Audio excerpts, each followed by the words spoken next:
అత్యున్నత మాకు ప్రియమైన దేవుని బిడ్డలందరికీ ఈ ఉదయకాల సమయంలో మన ప్రభు అయిన యేసుక్రీస్తు శ్రేష్టమైన నామములో అందరికీ శుభములు తెలియజేస్తున్నానండి. ఎలాగున్నారు మీరు? కుటుంబాలు, పిల్లలంతా కూడా క్షేమంగా ఉన్నారు కదా? మన ప్రభు నిన్నటి కాల సమయం అంతా కూడా మనల్ని కాచి కాపాడి ఈ దినమును మనకు బహుమానంగా కన్నుగా ఇచ్చినాడు కాబట్టి ఆయన పరిశుద్ధ నామానికి మహిమ కలుగును గాక.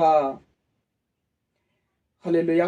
ఈ ఉదయకాల సమయంలో మనం వాగ్దానం కోసం ఎదురు చూస్తున్నాం కదా. పరిశుద్ధ గ్రంథాలు తెరిచినట్లయితే యెషయా చాప్టర్ 44 వర్సెస్ 4, యెషయా గ్రంథంలో నుంచి 44వ అధ్యాయము 4వ వచనం. యెషయా గ్రంథంలో 44వ అధ్యాయము 4వ వచనం. నీటి కాలువల యొద్ద నాటబడిన నిరవంజి చెట్లు గడ్డిలో ఎదుగునట్లు వారు ఎదుగుదురు. Praise the lord. దేవుని నామానికి మహిమ కలుగును గాక. చూడండి, ఈరోజు నువ్వు చూడండి ఫలించే చెట్టు ఎదిగినట్లు నువ్వు ఎదగబోతున్నావు. దేవుని నామానికి మహిమ కలుగును గాక. ఆమేన్. నీటి కాలువల యొద్ద నాటబడిన నిరవంజి చెట్లు ఎలాగుంటాయి? నీటి కాలువల యొద్ద మరి మట్టి అంతా కూడా కొంచెం మెత్తగా ఉంటుంది కాబట్టి వేర్లు చాలా లోతుగా తన్నుకొని అవి వేర్లు లోపలికి దిగిపోతాయి. చెట్టు అది ఫలించి ఆకులు పచ్చగా చాలా చక్కగా చెట్టు ఫలిస్తూ ఎదుగుతూ ఉంటుందన్నమాట. అదే నిరవంజి చెట్లు గడ్డిలో ఎదుగునట్లు వారు ఎదుగుదురు అంటున్నారు. ఎవరో దేవుని యందు ఎవరైతే విశ్వాసం ఉంచుతారో, ఆయనే దేవుడని ఎవరైతే నమ్ముతారో, ఆయన నమ్ముకున్న వాడు ధన్యుడు అని చెప్తుంది దేవుని నాయకులలో లేఖనాలు చదివిస్తున్నాయి. అతడు నీటి కాలువల యొద్ద నాటబడిన నిరవంజి చెట్టు గడ్డిలో ఎదిగినట్లు వారు ఎదుగుతారు. ఈరోజు దేవుని నామానికి మహిమ కలిగిన గాక. నువ్వు పచ్చగా ఉంటావు, ఈరోజు ఆనందంగా ఈరోజు ఫలిస్తూ ఉంటావు. ఎవరైతే దేవుని నమ్ముకొని ఉంటారో వాళ్ళు ఎలాగ ఉంటారో తెలుసునా? వాళ్ళు ఎప్పటికి కూడా ఎండిపోయే పరిస్థితి ఉండదు అనమాట. ఆ చెట్టు ఎప్పుడు కూడా ఎండిపోదు కదా. నీటి కాలువల్లో ఎవరైనా మరి ఆ చెట్టు ఎరు లోతుగా దిగి ఉంటాయి. కొన్ని రోజులు వర్షం లేకపోయినా నీళ్ళు లేకపోయినా కూడా ఆ చెట్టు పచ్చగానే ఉంటుంది, ఎందుకంటే దాని వేరులు లోతుకు దిగి ఉంటాయి కాబట్టి. అలాగనే మనం దేవుని యందు విశ్వాసం ఉంచి దేవుని నమ్ముకునే వాళ్ళ బిడ్డలు ఎలాగుంటారంటే, చూడండి ఒక మాట ఇర్మీయా గ్రంథంలో నుంచి 17వ అధ్యాయంలో చూడండి 8వ వచనం. వాడు జలముల యొద్ద నాటబడిన చెట్టు వలె నుండును. చూడండి, జలముల యొద్ద అంటే నీళ్ళ పక్కన నాటబడిన చెట్టు వలె ఉంటారంట. ఎట్లా ఉంటాయి ఆ చెట్లు? పచ్చగా ఉంటాయి కదా. అది కాలువల ఓరన దాని వేర్లు తన్నును. చూడండి, కాలువల ఓరన వేర్లు తన్నుకొని వేర్లు లోపలికి దిగి ఉంటాయంట. దాని వేర్లు తన్నును. వెట్ట కలిగినను దానికి భయపడదు. వెట్ట కలిగిన అంటే ఎండొచ్చినా కూడా దానికి ఏమీ భయం ఉండదంట ఆ చెట్టుకి, ఎందుకంటే లోతుగా వేర్లు దిగుంటాయి కాబట్టి దానికి అది భయపడదు. దాని ఆకు పచ్చగా నుండును. వర్షము లేని సంవత్సరమున చింత నందదు, కాపు మానదు. Praise the Lord. హల్లెలూయా. ఈ లోకంలో మనము ఎలాగుంటామంట? ఎండొచ్చినా గాలి వచ్చినా వర్షం లేకపోయినా కూడా నువ్వు పచ్చగా ఉంటావు. నీటి కాలువలన అది వేరు తన్నుకొని లోపలికి దిగుంటుంది కాబట్టి, స్ట్రాంగ్గా ఉంటుంది కాబట్టి వర్షం లేకపోయినా నీకు భయం లేదు, ఎండొచ్చినా నీకు భయం లేదు. దాని ఆకు పచ్చగా నుండును.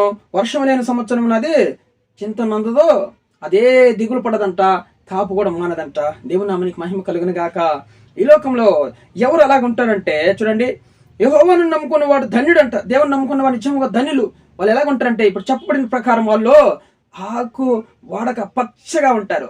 దానికి చింత నందదు. అది వర్షం లేకున్నా ఎండొచ్చినా దానికే చింత లేదు, గాలి వచ్చినా కూడా, ఎందుకంటే దాని వేర్లు లోపలికి తన్నుకొని ఉన్నాయి. విశ్వాసంలో బలపడింది కాబట్టి నువ్వు ఈరోజు దేవుని నమ్ముకున్న వాడు ధన్యుడివి. యెహోవా వానికి ఆశ్చర్యముగా ఉండను. చూడండి, దేవుడు అతనికి తోడుగా ఉంటాడు కాబట్టి ఏ ప్రాబ్లం వచ్చినా కూడా, కరువులు వచ్చినా, కొలతలు వచ్చినా, చింతలు వచ్చినా, బాధలు వచ్చినా, అప్పులున్నా ఏ ప్రాబ్లం లేకుండా వాళ్ళు సంతోషంగా హ్యాపీగా ఉంటారు. వాళ్ళు ఎప్పుడు కూడా ఫలిస్తూ ఉంటారని చెప్తుంది దేవుని లేఖనాలు. కరువు వచ్చినా వాళ్ళు ఫలిస్తారు. శ్రమ వచ్చినా కూడా వాళ్ళు, క్షామకాలం వచ్చినా వాళ్ళకి ఏ దిగులు ఉండదు, వాళ్ళకి చింత ఉండదు. ఎందుకంటే వాళ్ళు దేవుని యందు విశ్వాసం ఉంచినారు. దేవుని వాళ్ళకి ఆశ్చర్యంగా ఉన్నాడు కాబట్టి, వారు దేవుని యందు నమ్మిక ఉంచినారు కాబట్టి వాళ్ళు ధన్యులు. వాళ్ళు ఎప్పుడు కూడా దిగులు పడరు. ఈరోజు నువ్వు ఎవరి యందు నమ్మిక ఉంచుతున్నావు చూసుకో. ఈరోజు దేవుని యందు నమ్మిక ఉంచి ఈరోజు ఆయన నమ్ముకున్నావంటే, ఆయనే దేవుడని నమ్మి విశ్వాసంతో నువ్వు ఉన్నావంటే ఈరోజు ఆయన నీకు ఆశ్రయంగా ఉంటాడు. నువ్వెప్పుడు కూడా ఎండ వచ్చినా, గాలి వచ్చినా, వాన వచ్చినా నీ కుటుంబంలో ఏ చింత ఉండదు. నువ్వు దిగులు పడవో, ఆశీర్వాదకరంగా ఉంటావు. ఈరోజు నువ్వు ఫలిస్తావు, ఆనందంగా నువ్వు ఫలిస్తావు అనమాట. వర్షం లేకుండా నీకు చింత లేదు, ఎండ వచ్చినా నీకు భయం ఉండదు.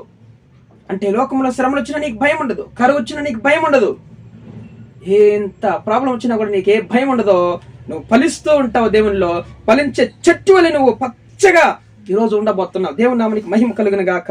హల్లెలూయా.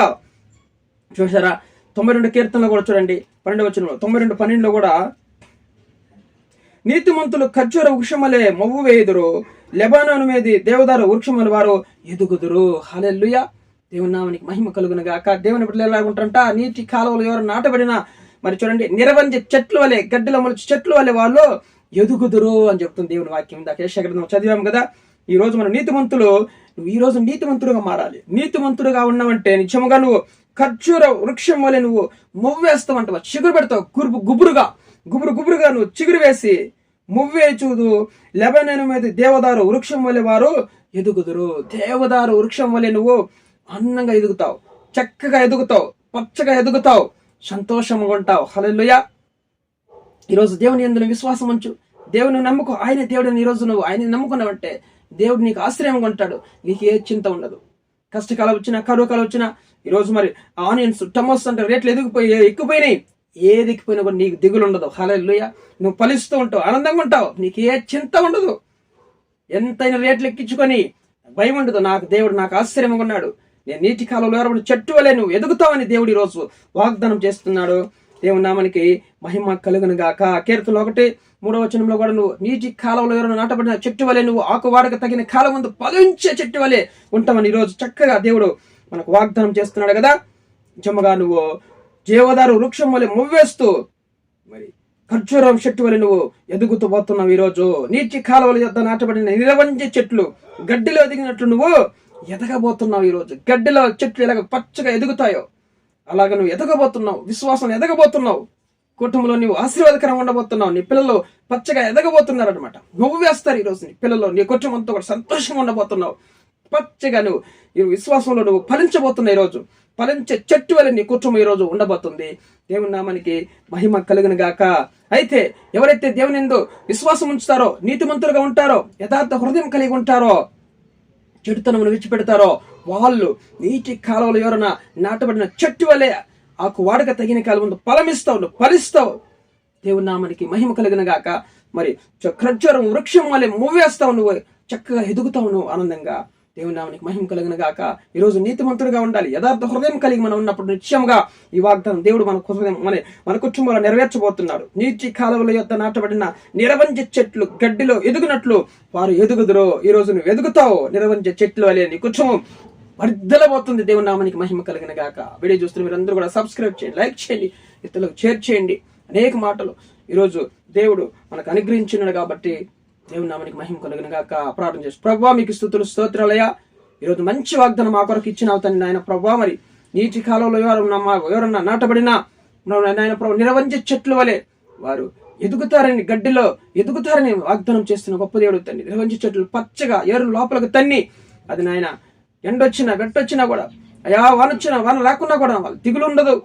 మరి నాయన వాళ్ళకి ఏ దిగులు ఉండదు, వాళ్ళు భయపడరు అని సెలవిస్తున్నావు తని నాయన ప్రభా. లోకంలో నాయన మీ ఎందుకు విశ్వాసం ఉంచిన వారు, నీతిమంతులుగా ఉన్నవారు, మీ ఎందుకు నాయన ప్రభా నమ్మికుంచిన వారు ఎప్పుడు కూడా నాయన వాళ్ళకి దిగులు ఉండదు, చెందుతున్నదని ఈ రోజు వాగ్దానం చేసినావు. వాళ్ళు పచ్చగా మరి ఖర్జూరం వృక్షం వల్ల మువ్వేస్తారన్నావు తండ్రి, ఎగురుపెడతారు, సిగిరిస్తారన్నావు, ఫలిస్తారన్నావు, ఎదుగుతారని వాగ్దానం చేసినావు తండ్రి.